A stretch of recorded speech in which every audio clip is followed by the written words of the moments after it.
વાત કરવામાં આવે તો વેરાવળમાં સગીર સાથે સૃષ્ટિ વિરુદ્ધ કૃત્ય કરનારને આજીવન કેદ ફટકારાઈ। પોસ્કોના ગુનામાં આરોપી દિલીપ ઉર્ફે દિલ્યો ચૌહાણને કોર્ટે સજા ફટકારી। આરોપી અગાઉના પોસ્કોના ગુનામાં જ સજા કાપતો હતો, જે દરમિયાન પેરોલ પર છૂટી આવ્યો હતો અને ફરી હિન કૃત્ય આચર્યું હતું। કિશોર બાળકોને શિકાર બનાવનાર હેવાનને કોર્ટે કાયમ માટે કારવાસ ફટકાર્યો।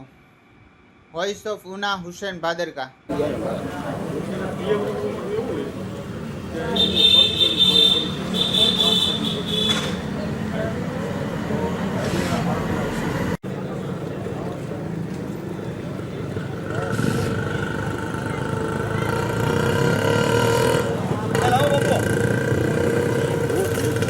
બે-ત્રણ પેટી રૂપિયા માંગે બધું ત્રણ ઊંડા લઈ જતો હતી। સાંજે આવે એટલે એક પેટી દારૂ ભેગી ઊંડા પાસે લેતો સાંજે પગ દીકરો ચાલે ભેગા અઠવાડિયું।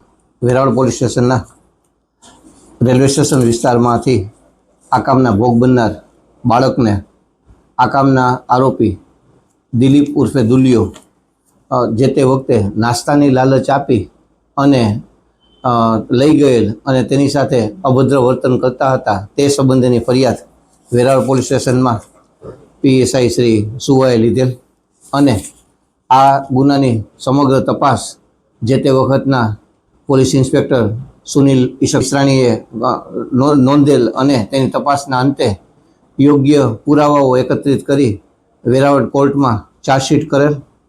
આ કામની અંદર સરકાર પક્ષે અમે જે તે વખતે કેસ ચલાવેલ અને તેમાં આ કેસના કામે પ્રોસિક્યુશનમાં અંદાજે 22 જેટલા સાહેદોને તપાસેલ, જેમાં પંચ વિટનેસ, ફરિયાદી, ડૉક્ટરો અને પોલીસ વિટનેસો હતા।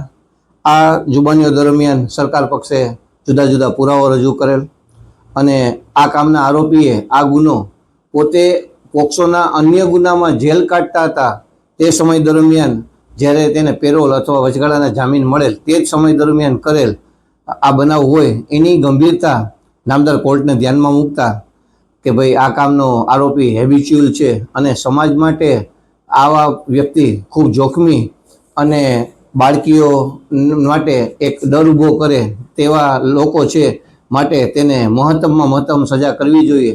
આ તમામ હકીકતો સરકાર પક્ષે રજૂ કરી અને આરોપી દિલીપ ઉર્ફે દુલિયાને હુડકો સોસાયટીમાં જે વેરાવળ ખાતે રહે છે તેને આ જાતિ ગુનાના એટલે કે પોક્સોના કામે તકસીરવાન ઠેરાવેલ છે અને આરોપીને આ કામમાં આજીવન એટલે કે જીવે ત્યાં સુધી આજીવનની સજા ફટકારતો હુકમ વેરાવળના જ ત્રીજા એડિશનલ ડિસ્ટ્રિક્ટ જજ જે પંડ્યા સાહેબે કરેલ છે।